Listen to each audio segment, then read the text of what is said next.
Okay. Sharon, I give her a good hand. Namaskar. Namaskar, Honourable Gopal and Sri Gopal. My talk is going to be on an ancient Western technique which was lost for hundreds of years. It's from the 1st century AD, and it's dividing the life into 3 parts. First of all, I will be discussing the technique, and then we'll be looking at using the technique with the charts of 3 people who I hope you'll all be familiar with. These texts were translated in the 1990s by an American team, and with the translation of these texts, it became apparent that ancient astrologers had set much store by the concept of sect and triplicity rulerships when assessing a chart. This technique provides a guide as to how the life may unfold. It's very simple, and it so shows you which part of life will be better or richer or not so good. When it works, it's quite breathtaking in its accuracy. In the classical system, there were 3 planetary rulers for each triplicity. Next slide, please. In this method, triplicity rulers are not concerned with sign rulerships.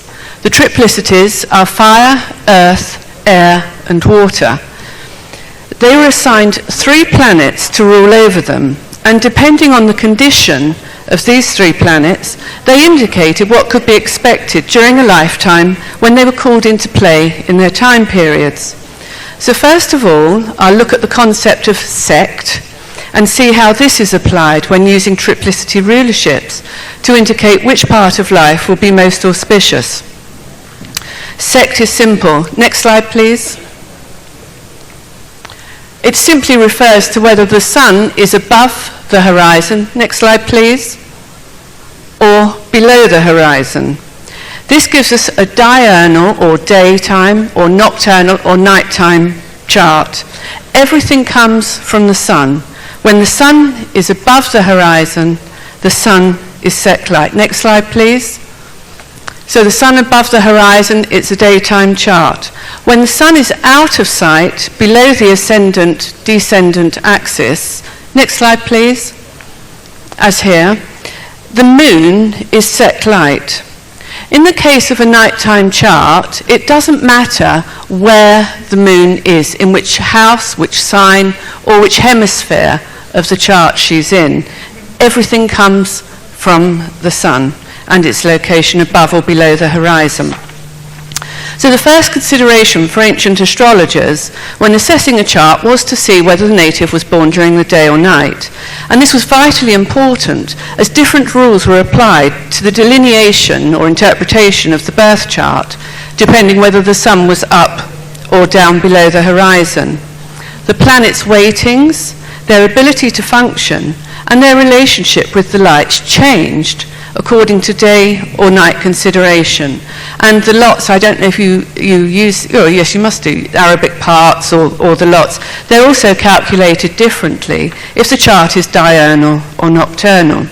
Some people struggle with the concept of determining which luminary, which light, sun or moon, is in charge. And again, the key is if the sun is above the horizon, the sun's in charge. If the sun is below the horizon, the moon is in charge. Again, it doesn't matter where the moon is. Next slide, please.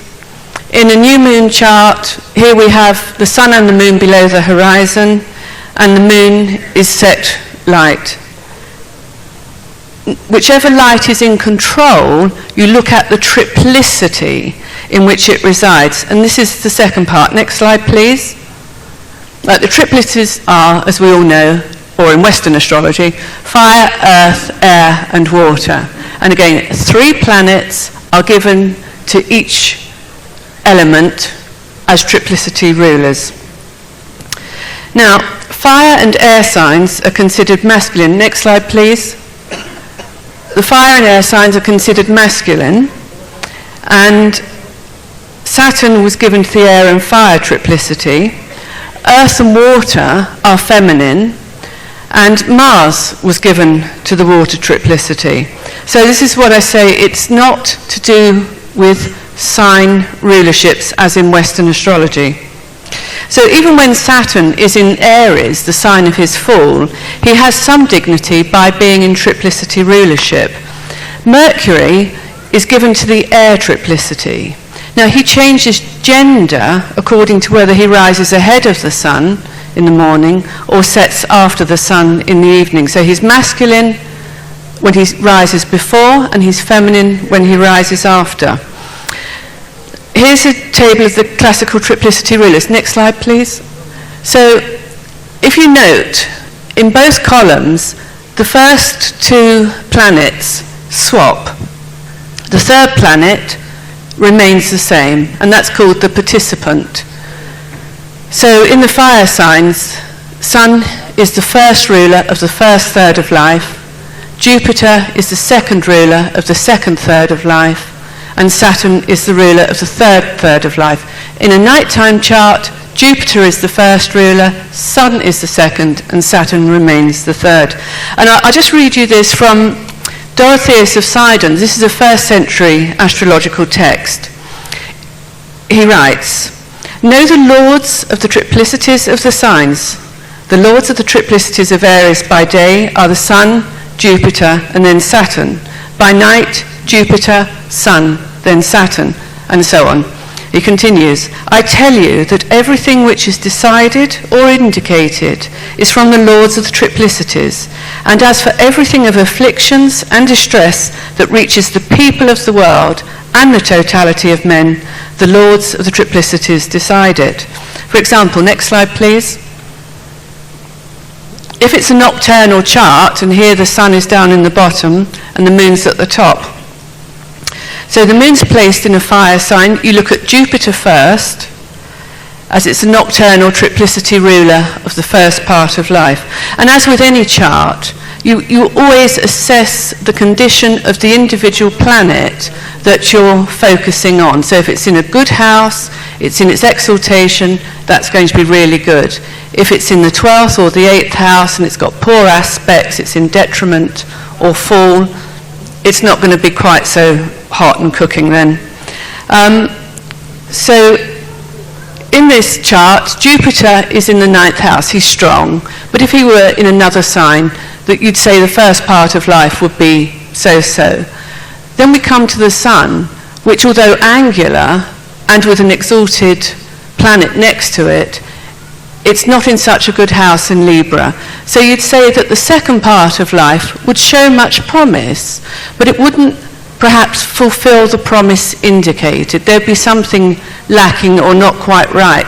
But boy, when you get into the third part of life, when you've got the exalted Saturn who's angular, who's in control, and as I will demonstrate in one of the example charts, life flies. It's really, really good. So when the sun's on the ascendant or descendant degree, you have to use common sense. If the sun's rays are strong enough to light up the sky, then you can take the sun as triplicity ruler, even if it's just below the ascendant, and the same if it's just below the descendant. And before proceeding to the examples, there's another dignity which again was lost to modern Western astrology, and this is a term or concept known as haze. This is an additional strength, and it refers to the placement of the planets in the signs of the right gender, masculine or feminine, according to their triplicity rulerships, and in the right hemisphere with their respective lights. Next slide, please.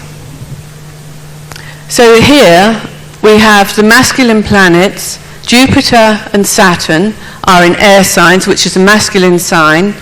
They're above the horizon, they're in the daytime sector of the chart, and the sun is in the daytime sector of the chart. So you would say that Jupiter and Saturn are very, very strong when it would come to these two parts of life. As you can see, Venus is below the descendant here. She's in an earth sign, she's in a feminine sign. So she too is in haze because she is in the next hemisphere from the sun. Next slide, please. So if the Moon, Venus and Mars are in the opposite hemisphere to the Sun and in feminine signs, they're considered in haze. And obviously with Venus and Mercury, they can only be in the right hemisphere when they're either rising or setting before or after the Sun. And again, from a 2nd century source, Valens, he says, concerning the sect of the stars, it's necessary to consider the sect of the stars, for the Sun, Jupiter and Saturn rejoice when they are above the Earth during the day and below the Earth at night. But the Moon, Mars and Venus rejoice when they're above the Earth at night and below the Earth during the day. So haze is an important consideration when you come to assess the thirds of life. So again, just to repeat, in a day chart, you look at where the Sun is and the element it's in. In a nighttime chart, when the Sun's below the horizon, you look at the Moon and the element she's in. Next slide, please. So this is a nocturnal chart. Moon is in Scorpio, the water triplicity. So Mars is the first ruler, Venus is the second ruler, and the Moon is the third ruler. And Dorotheus said about this chart that he had a mediocre life. So you take the 3 triplicity rulers of the sign in which the sex light is found and assess their condition. And by their condition, I'm referring to the 3 planets associated with the triplicity or element and their power to act. You then divide the life into 3 parts. First third is ruled by the first triplicity ruler, second third, second triplicity ruler, and third by the third triplicity ruler. And if you're looking at charts for whom the date of birth and death are known, it's very easy because you can then just divide the lifespan by 3.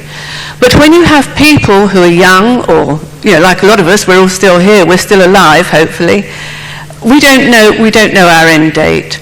So I tend to give a Saturn cycle, which is roughly 29 years, to each triplicity. We live in hope that we're all going to live long and healthily.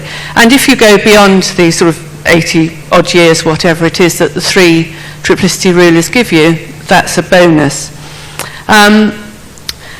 So, next slide please. My first example, hopefully, is someone you're all familiar with, and please excuse my pronunciation. Sanjay has tried to coach me, but I'm useless. Okay, Dilip Kumar is widely considered as one of the greatest actors in the history of Hindi cinema. He holds the Guinness World Record for winning the maximum number of awards by an Indian actor. He's received many awards throughout his career, including 8 Filmfare Best Actor Awards and 19 Filmfare nominations, and he was honoured with the Filmfare Lifetime Achievement Award in 1993 in the third part of his life, under Saturn. He was born the 11th of December 1922 at 11:15 Indian time, and as you see, the Sun is up above the horizon. It's in the Western tropical house of the 11th house, which is the house of good fortune. So today he's in his 93rd year, and we can confidently divide his life into 3 parts. So we could say, well, he's 93, we can give him 31 years to each segment. But when I look at the datings, it actually works with him for the 29 years. And as I say, extra years over sort of 87 are a bonus. So his Sun is in the fire sign of Sagittarius. The fire diurnal triplicity is Sun, Jupiter, Saturn. So his Sun's in the house of good fortune. It's sextile the ascendant and sextile Saturn, who is in the 9th house. And as we immediately note, that Saturn is exalted in Libra. It's in the air triplicity. So the first third of his life is from 1922 to 1953, and it's ruled by the Sun as the first triplicity rulers. So he came from a family of 12 children. His father owned fruit orchards and was a fruit merchant. In the late 1930s, Dilip and his family relocated to Mumbai. And around 1940, after a family argument, Dilip left home, moved away, and set up a coffee stall in Pune, hope I said that right, with the help of some strangers. So he's got the sun in the lucky 11th house. He did well, and in 1942 he returned to Mumbai with some money, determined to help his father and family out.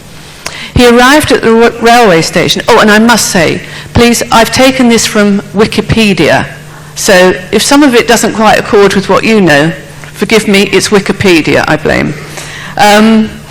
Yes, so he met someone at the railway station when he arrived in Mumbai, and they introduced him to Devika Rani, owner of Bombay Talkies, who asked him to sign up with the company.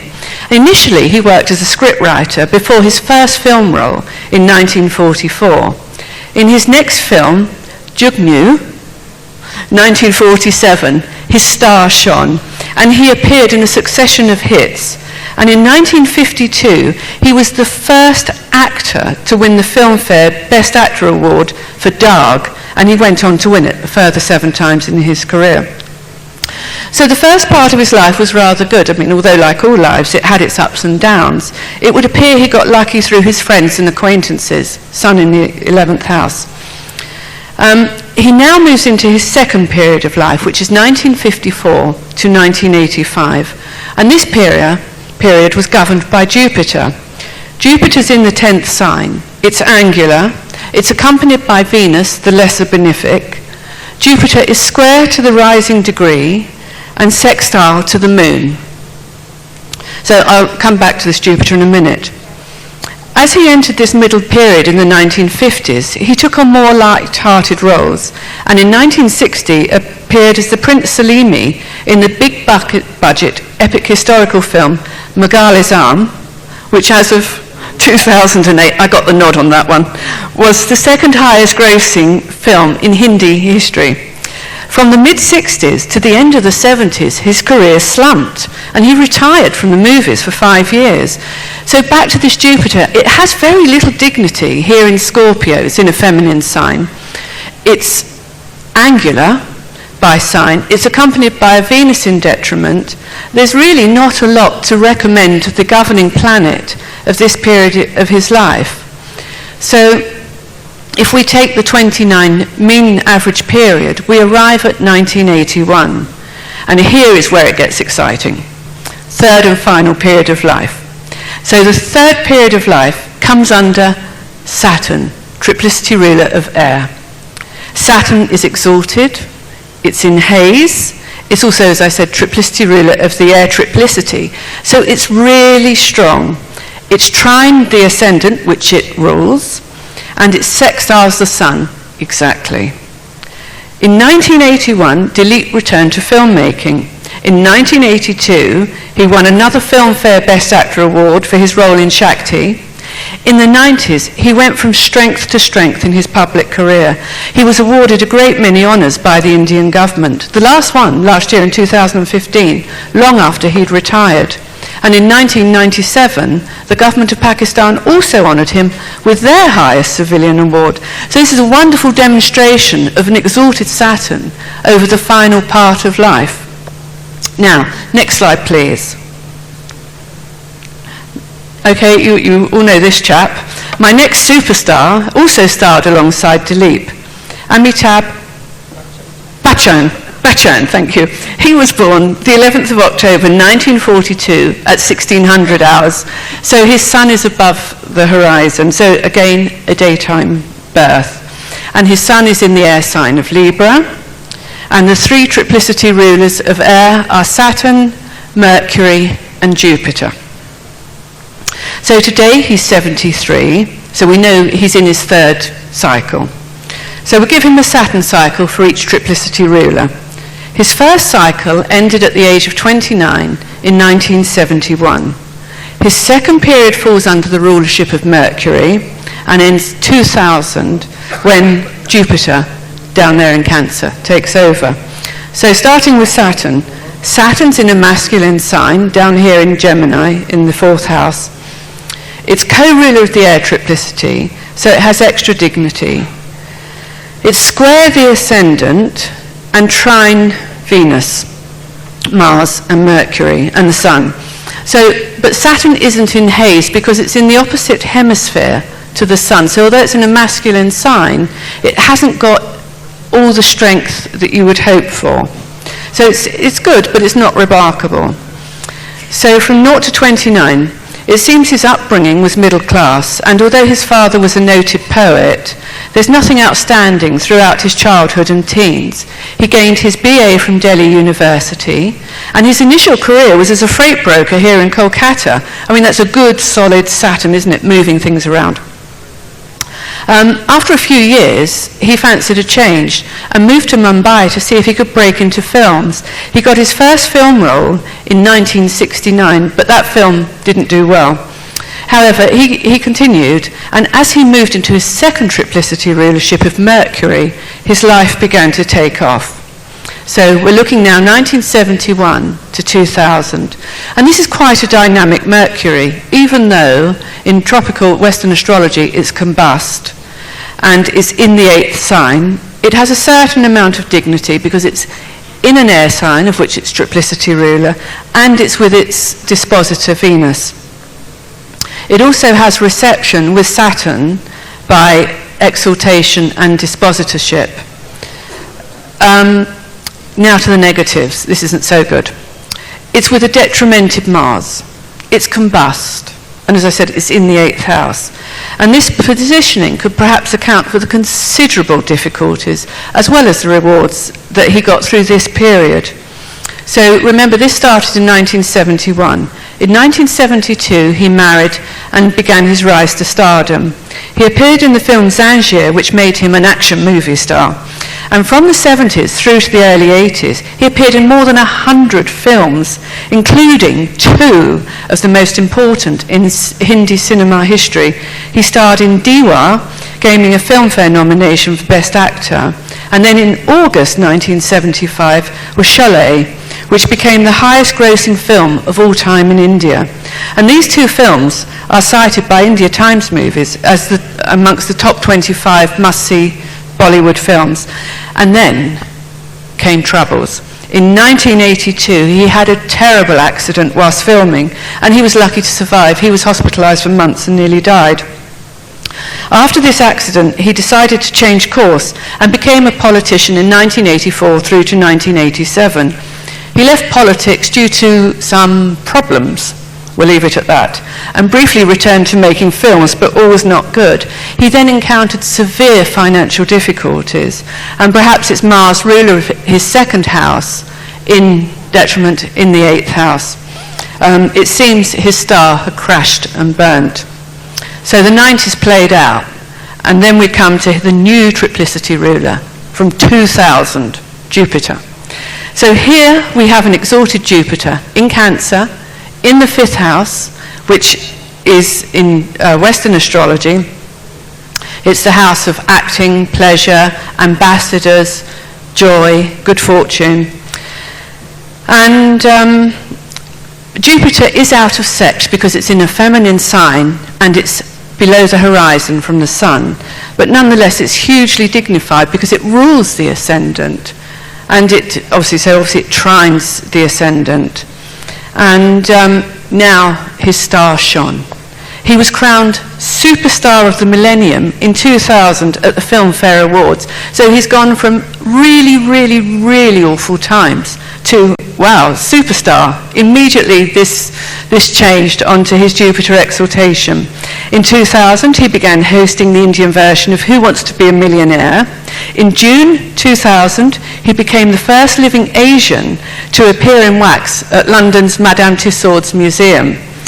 In 2001, he was honoured with Actor of the Century Award in Egypt, and during this period he was also decorated by the Indian government. In 2003, he was appointed a Goodwill Ambassador for UNICEF, so ambassadors relate to the 5th house. He was also awarded France's highest civilian honour, the Knight of the Légion d'Honneur, for his exceptional career in the world of cinema and beyond. He appeared in a number of hit films, including The Great Gatsby in 2013, and many other honours for his achievements were conferred upon him during this last period, including the Lifetime Achievement Award at the 2010 Asian Film Awards.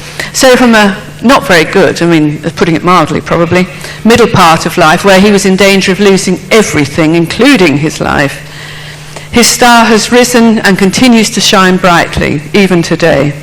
And now to finish up, I shall look at the chart of someone who's left an indelible mark on society around the world. I'm referring to Walt Disney. Next slide, please. Although he's been dead for half a century, his name lives on, and his holdings and businesses continue to grow around the globe. Walt Disney was born on the 5th of December, 1901, in Chicago, just after midnight, so it's a nocturnal chart. Next slide, please. So the moon is the sect light. The moon is located in the Aries sign of Libra. As we know his date of birth and death, we divide his lifespan by 3. So he was born in 1901. He died 10 days after his birthday in 1966. So he was just 65 when he died. And his life can be divided into 3 periods of 21 years and 8 months. And this is really exciting because it works, it really works, this chart.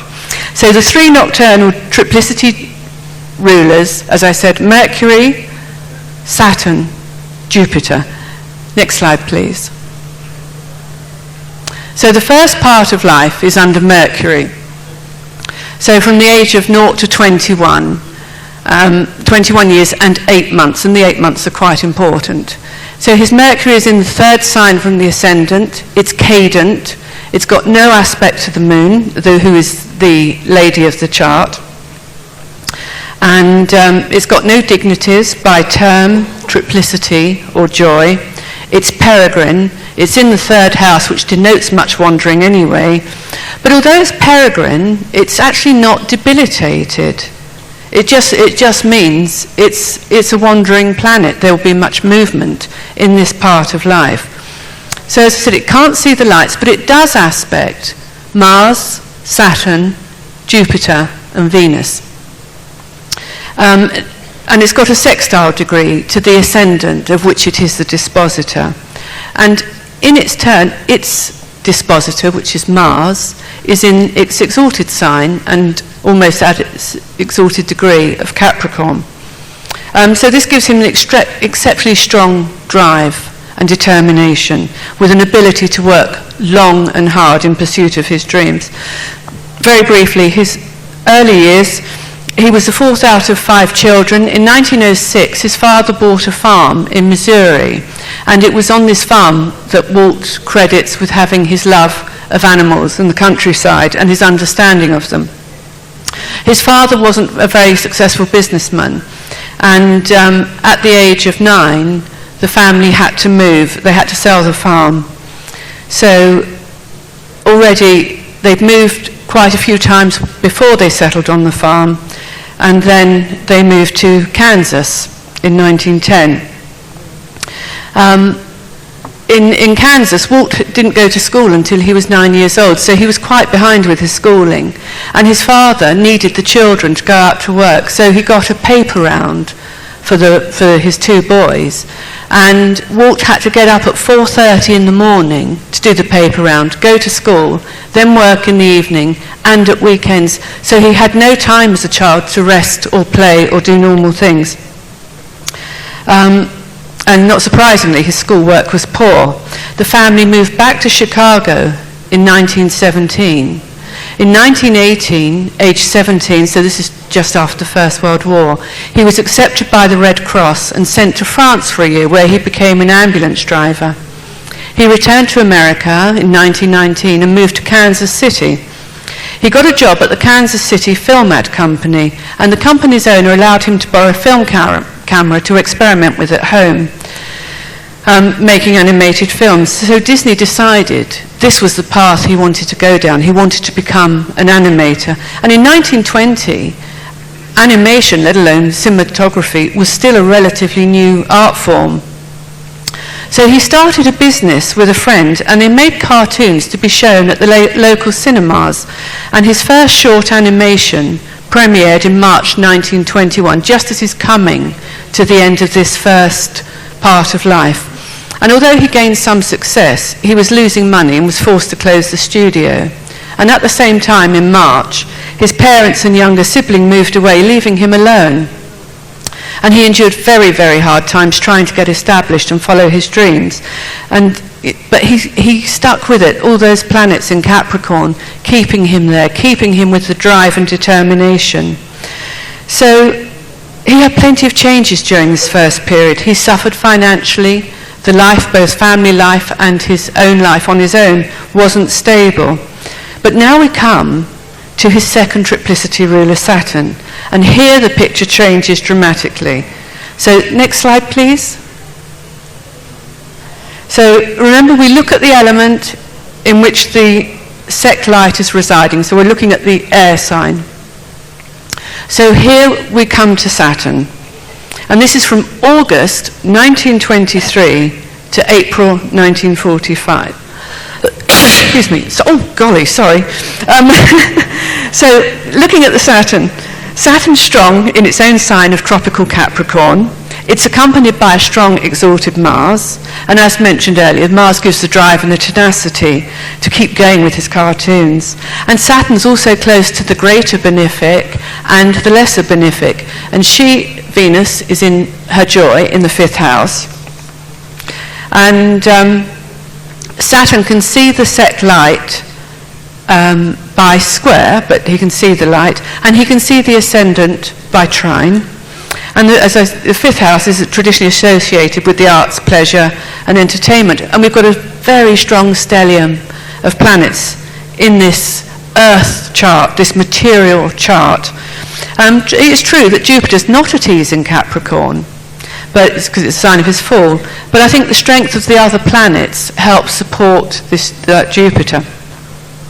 So in August 1923, right on cue, as he moved into his Saturn period, he moved with his brother Roy to California, and they set up their own studio, and so began his rise to fame, although it wasn't without problems.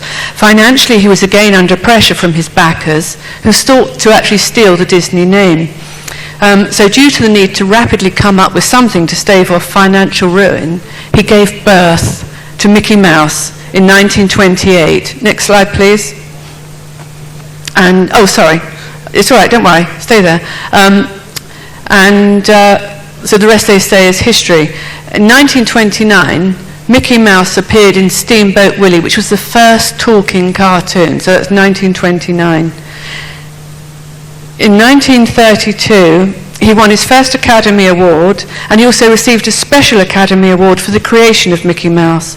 And the Mickey Mouse series was followed by the Silly Symphonies, based on musical themes. So in the decade following 1932, for the next 10 years, he won an Oscar every year. By 1934, his merchandising arm had generated $35 million in the US alone. And he became the first movie mogul to recognize the advantages in merchandising. So in 12 short years, he'd gone from being poverty-stricken to a multi-millionaire. And so then came Snow White, and he ran out of money trying to make Snow White. He put his house on the line, but he knew he had to get the money somehow to get this film finished. And Snow White made $8 million in its initial 1937 release, and it's considered a landmark in the history of film. In 1939, he won a special Oscar for Snow White and the Seven Dwarfs, and this Oscar's unique in that it's one big one and then 7 smaller ones. Next slide, please. So now we come to the third period under Jupiter. Jupiter's with its dispositor Saturn. It's accompanied by Venus, who has some dignity in Capricorn and is also in her house of joy. Jupiter, as I mentioned earlier, is square the sect light by sign, but it's in an angular light, so it's 4 signs along from the moon. It's in fall, but it's mitigated by Mars and Saturn being there.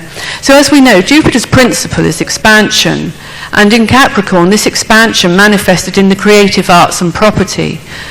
The Disney Corporation land holdings were large during his lifetime, and they continue to increase with land on most continents, with the Disney theme park found in Paris, Hong Kong, Tokyo and Shanghai, and hotels and shops throughout Europe. He died in 1966, but his organisation continued with his policies, and in 1971, this is just demonstrating the strength of all those planets in Capricorn, he opened Walt Disney World in Orlando on 28,000 acres, the Epcot Center in 1982, Tokyo Disneyland in 83, the Disney MGM Studios in 89, and Euro Disney in 92. Walt Disney holds the record for both the most Academy Award nominations for an individual, 59, and the number of Oscars awarded. He got 22, and he also earned 4 honorary Oscars. So it's not bad for a boy from a poor background who's enhanced the life of millions and continues to do so even a half a century after his death. I hope these 3 examples galloped through have given you some idea of how, just keeping it simple, just using the 3 planets, looking at their conditions, their placements, will enable you to have a rough guide as to how the thirds of life may play out. So I've just got a little clip to finish with. Next one.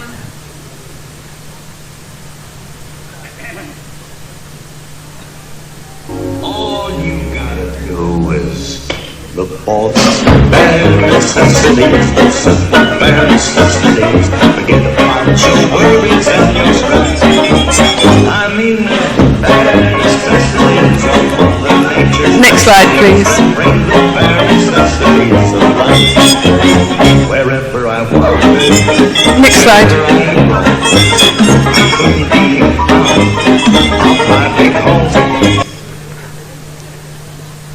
Next one. That's it.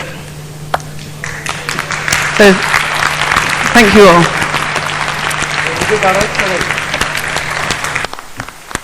Very beautiful. It's just appropriate, awesome, and extraordinary, Sharon. We're just a spellbound. After today, I will call you Professor Knight. Only Professor Knight can match with your name. It's a just awesome lecture. Give her for a big hand.